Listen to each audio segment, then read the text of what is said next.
ditaba di ka se fele, and if we carry on, re ka se fe chance to women football.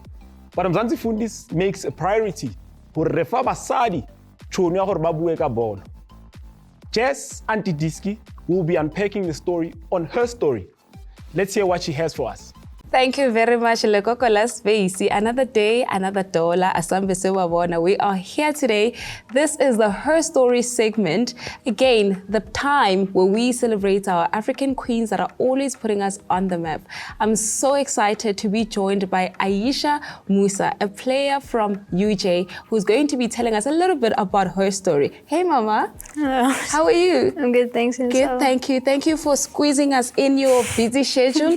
Good to have you here. Thank you. So this is the part where we just do the first introductions. You know, I don't like to do that. I just want to give you the opportunity, to just tell the viewers, who is Ayesha? Where do you play? Where did this dream of football actually start? Okay, so I'm Ayesha Moosa, UJ ladies midfielder.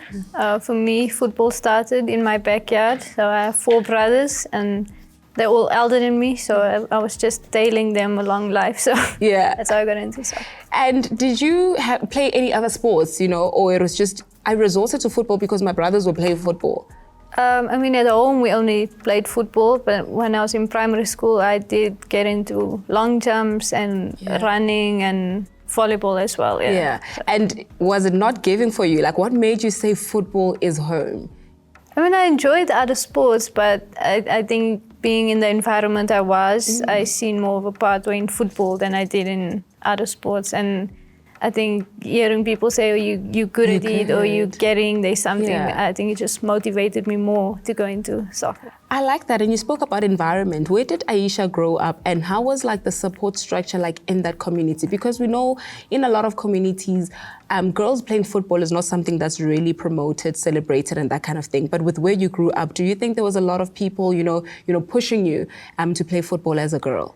So I grew up in Lenasia, and when I was growing up, there wasn't any ladies teams. There was only, male football. So I only played with the boys. And I think when I was only in grade 8 or 9, some guy seen me and he said, why don't I know a club, Soweto Fabulous, why don't you go there and, just have a trial?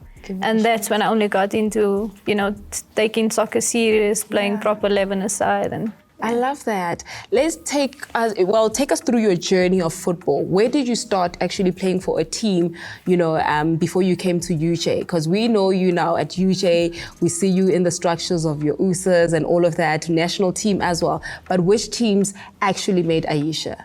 Okay, so like I'm saying, my junior years was in Lands with boys, so it was just a team called Fut-Afrique, and then I moved on to Soweto Fabulous in grade 9. Yes. And I played at Soweto Fabulous for a good 3 years. I think I was 15, 14 at the time when I went there. 15, 14? So at that time we were playing the SAFA League, and it was very competitive, and they were much older. So I enjoyed it. Yeah. I learned a lot. There was, a lot of good moments, funny moments. Yeah. But so...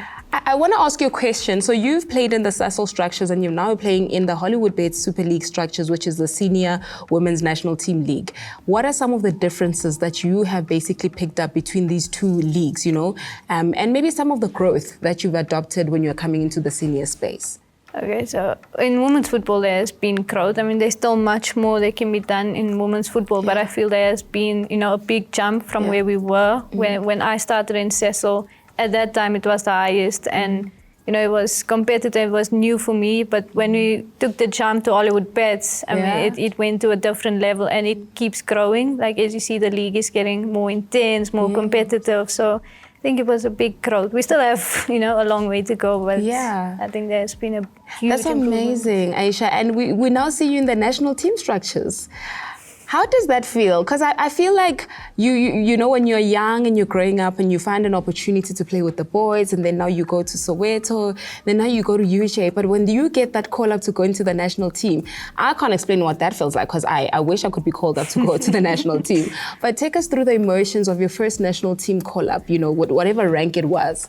So my first call up was I think last year, the year before, it was for a SAFA tournament. I actually just came back from the varsity play experience with Cape Town City. Yeah. And we were actually at the hotel still with the team, and coach, gave me a call. I think it was midnight. Yeah. And like, that's the thing with soccer. You have to always be ready. Yeah. To pack your bags and opportunity. You just have to jump whenever you get a chance. And I went to camp that same day, and that same day I got my first cap against Malawi. So it was a mixed feeling. I know it must be mixed feeling, because you probably thought, okay, I'm just gonna go and make it to camp training, maybe come in as a super sub and all of those, and maybe by luck. But then you went there and you got your first cap. Yeah. And how did that feel, like representing your country for the first time? I would say it feels good, but at the time, because it happened so quick, and I didn't really comprehend it, so I was nervous at first. But I had to switch. Okay, it's game time now. You in the competition, you have to switch on and take your chance. And let's talk about some of the highlights. I've seen you holding that award, with cameras around you when you've won an award. Any awards that you've won, how important is that for your career as a player, just to keep you motivated and just to keep you going? And obviously, you want to win more awards, but why is that important for an athlete, do you believe?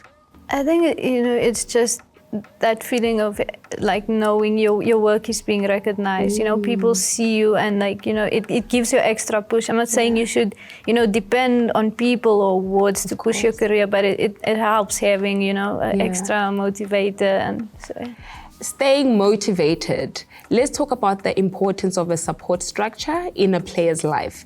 It being parents, it being management, it being a therapist, and all of those kind of things. We know that football players go through a lot, and with having to juggle through school and work, some players work 9-to-5 jobs, and then you have to play. How important is a support structure for a player from home, especially?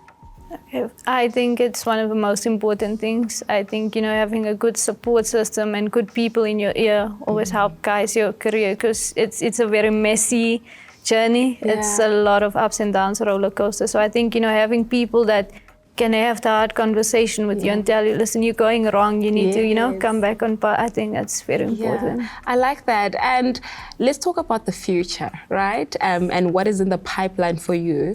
A lot of players have moved overseas and have come home. Some have gone overseas and we haven't seen them come back home. But for you, what is in the pipeline? Where do you want to see yourself in the next 2-3 years, and obviously beyond? I'm hoping to go overseas. I'd like to go as early as this transfer window. So I'm hoping to, if things work out, I'll be looking to start my journey overseas and hopefully stay there for a long time as well and cement myself there. I'm going to be interested in what you're going to say. I asked Gugu this question, right? And I said, why? Why do you want to go overseas? A lot of people have different reasons, but for Ayesha, what would be the reason for you to want to go and play overseas? Honestly, I just want to see how far can I push myself. Like I know, okay, I might be good here, or I'm, still climbing the ladder, but I want to see how far can I take it. And also growing up, you always look, on TV, like, okay, I want to go one day, and I just want to see how far can I take myself. It's just about a little girl following a dream. So I like that. Ayesha, we are so super proud of you.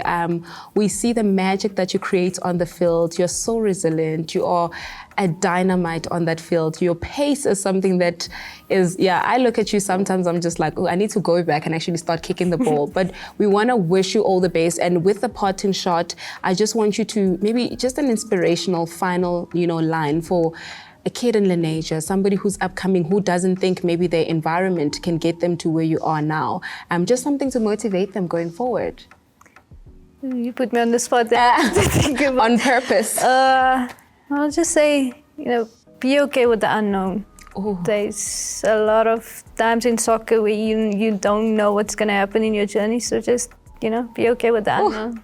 And I like that so much. Lekoko utlwile, barile, be okay with the unknown. I take that as take the risks, guys. Well, from Aunty Diski, Lekoko, from us, over to you. Hey, Retia takes Syria violence. Robona Stasa Diski. That's all we have for this segment. When we come back, we will unpack more on football and what it is that entails more Africa. Arkopaneng hape, harbo.